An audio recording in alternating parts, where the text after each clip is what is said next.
Now we're going to shoot one of the more evil of all the sacred cows. Evil for most people. Get out of debt.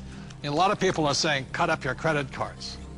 I think that's really ridiculous because a credit card is not the problem. In fact, I love my credit cards. I don't know how anybody could get along today without a credit card. But the credit card isn't the problem. Its lack of financial education is the problem. The entire currency supply, all of the dollars in existence, require debt. You can't have a dollar without debt. A dollar is just an IOU. It's borrowed into existence either by the government creating a bond which promises to pay interest, you've got to pay out of future taxes, or people create currency by taking out a loan at the bank, fractional reserve lending. Every month there's a payment due on those dollars that you created. Right, and this credit card is a fast way of creating money because there's really no money in this card. See, let's say I go to the store, there's no money in it, and I charge $100. Like magic, $100 is created and it flows into the economy. That's why debt is good. But when you abuse this, that's when we get in trouble. So I think, Mr. Rodney here, you see the horror stories of bad debt, don't you? Yeah, I've seen people walk into my office that make $150,000 a year, but they have $250,000 in credit card debt. Let's face it, we live in a credit society, and you do have to have credit. And we have to learn how to survive and thrive in our credit economy that we are. But, people are walking in, and they have this bad debt. They're asking, what do we do with it? Well, number one, you try to pay off the bad debt so you can invest in good debt, which would be real estate. And we love debt, don't we? Yeah, we have a lot of debt. Our real estate that we own is all basically financed with our tenants. So that's what I consider to be good debt. So when we get real estate, we get proper leverage, and it's paid by all the residents who live in all of our projects. Well, and it's not just real estate. Business is the same way. I mean, we can have good debt in business as well, so that the business is paying. We have debt in our business. That's how we grow, and it's the cash flow from the business that's able to pay the debt, and the debt creates more cash flow. Time out. Capital gains versus cash flow. See, in my opinion, 90% of the people invest for capital gains. That's why they say, well, my stock price went up or my house went up in value. That's capital gains. People like myself understand cash flow. In other words, I want a steady paycheck every single month. For example, my apartment house, every month it puts cash flow in my pocket. So if you want to be rich, you have to know the difference between capital gains and cash flow. Capital gains is technically gambling. You're hoping something will change. Cash flow is more guaranteed. I want that income every month. So very intelligent investors invest for both capital gains and cash flow.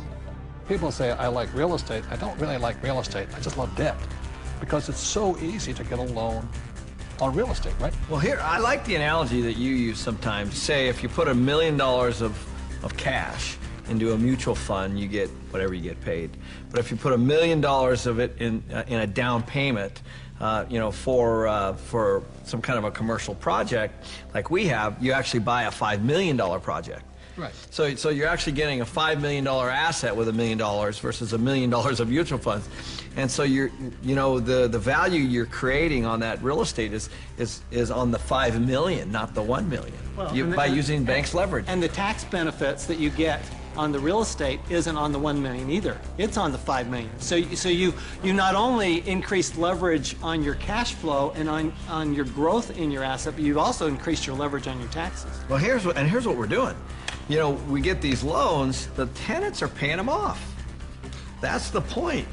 Oftentimes people don't look at that. And they're paying it off with after-tax dollars. Yeah, they're moving into our places, they're paying our rent, we're taking that rent, and we're paying our mortgages, and our mortgages are getting paid down to zero. Wait a minute. Ken's talking about these million-dollar deals. Let me tell you how I started. I'm somebody that knew absolutely nothing about money or financing or investing, and I began investing with a little 2-bedroom, 1-bath house, and this was back in 1989. The house cost me $45,000. I had to put down $5,000, of which I didn't have, and I had a mortgage or good debt of $40,000. And the reason it was good debt is because every month I would collect the rent, I would pay the expenses, I would pay my mortgage payment, and at the end of the month, I had a positive cash flow of $25. Now, It wasn't a lot, but it was a start. And from there I learned, and I did my next investment and my next investment. So it was good debt because that debt put money in my pocket every single month. Just if people understood that there is such a thing as good debt, because I don't know how many people I talk to, but when I talk about debt, oh man, debt is the dirtiest word in the world. That's the four-letter word, debt. Because they're not educated, no, that's why. And people are raised, and I was raised to get out of debt. You see, this is the thing. You go to a bank, and the banker will sell you mutual funds. But ask them if they will loan you money to buy those mutual funds. The answer is no. But if we go in and we say, we want to buy real estate, oh, how much do you want? It's because there's collateral. Yes. They actually have something physical. That's it. Yeah, they'll sell you mutual funds, but they won't lend you money on mutual funds. That should tell you something. That should be a quick indicator. Dear God, what are you trying to tell me? You know, and the other part about it is, too, is that borrowed money for real estate, is that after tax, pre-tax, or no tax? It's no tax. Anytime you're borrowing money, there's no tax on that money. You can use that cash. It's not taxable at all. So if somebody wants to borrow $1 million or save $1 million, it'll probably take them $2 million to save the million because tax is going to take 50% of it. Right. But I just go straight in and borrow $1 million, which they give us. It's great money. I love my banker. I'm not saying bankers are bad. They're fabulous because they give us the money. All they want is their interest. We keep all the appreciation, depreciation, amortization. We keep all of it. They're the best partners of all. So I'm not anti-bank and I'm not anti-debt. I'm anti-lack of financial education because there's good debt and there's bad debt. Your rich dad was a tough, tough, tough mentor. But, you know, I think some of the greatest mentors are tough because a really great mentor will push you to go beyond where you think you can go. And that's some of my best mentors. That's what they've done for me. Yeah, and I didn't always listen to my rich dad. I still remember I did the real estate course, you know, and I went running out in Honolulu, and I found this condo, and it was for $64,000, and it didn't cash flow. So I went to see my rich dad, and I said, but it's going to go up in value. In other words, capital gains. He says, never buy anything that goes up. It must cash flow. And I said, no, no, no, it's going to go up. And we argued and argued and argued. And this is what he said to me. He says, if you start investing for capital gains, someday you will lose big time.